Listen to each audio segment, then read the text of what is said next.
இன்றைக்கி உங்களுக்கு ஒரு மருத்துவ குறிப்பு தான்ப்பா கொடுக்குறேன். இது என்ன கேட்டோம்னா, வெயில் நேரம் கடுமையான வெயில் அடிச்சிட்டு இருக்கும்போது, அதாவது சூட்டு கொப்பளம்னு வரும். சூட்டு கட்டி, அதாவது வெயில் தாங்காமல் அங்கங்கே கையில் ஒரு இடத்துல கட்டி வரலாம், தொடையில் வரலாம், காலில் வரலாம், நெத்தியில் வரலாம், கட்டி மாதிரி வரும்.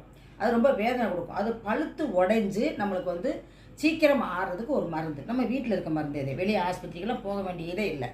வீட்டில் மஞ்சள் பொடி வச்சுருப்போம்ல, குளியல் பொடியோ, குளியல் மஞ்சள் தூளோ, இல்லை குழம்புக்கு போகிற மஞ்சள் தூளோ ஒரு 1/2 டீஸ்பூன் எடுத்து வச்சுங்க ஒரு தட்டில்.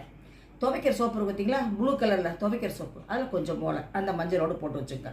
அது கூட பெருங்காயத்தூள், இந்த ரொம்ப பவுட்ரு மாதிரி பார்த்தீங்களா, அந்த மாதிரி இருந்தால் ரொம்ப நல்லது, அதையும் போட்டுங்க. கொஞ்சமாக தண்ணி ஊற்றி நம்ம பேஸ்ட் மாதிரி நல்லா குழச்சிக்கணும். நல்லா பேஸ்ட் மாதிரி குழச்சிடும். லொடன்னு தண்ணியாக இருக்கக்கூடாது, வடியும். நல்லா பேஸ்ட் மாதிரி குழச்சிக்கிட்டு அதை எடுத்து எங்கே கட்டி இருக்கோ அந்த இடத்துல நம்ம சுற்றி வர போட்டுறணும். சுற்றி வரலாம் கொஞ்சம் திக்காக போட்டோம்னா சரி.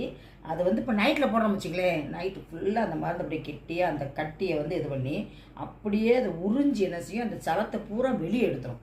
காலையில் பார்த்தோம்னா பழுத்து இருக்கும். லைட்டாக அப்படி பிதுக்கணும்னாவே சலம் வெளியே வந்துடும். இல்லை ஒரு நாள் வழியாலும் மறுநாள் கட்டாயம் வந்துடும். ஒரு நாள் போட்டோமே அப்படி சொல்லிட்டு விட்டுறக்கூடாது. திருப்பி மறுநாள் அந்த இடத்துல இல்லைன்னா அதே மாதிரி செஞ்சு போட்டு பாருங்கள். அந்த கட்டி எங்கேன்னு தெரியாமல் காணாமே போயிடும். இது வீட்டுக்குள்ளே இருக்கிற எளிய மருத்துவம்.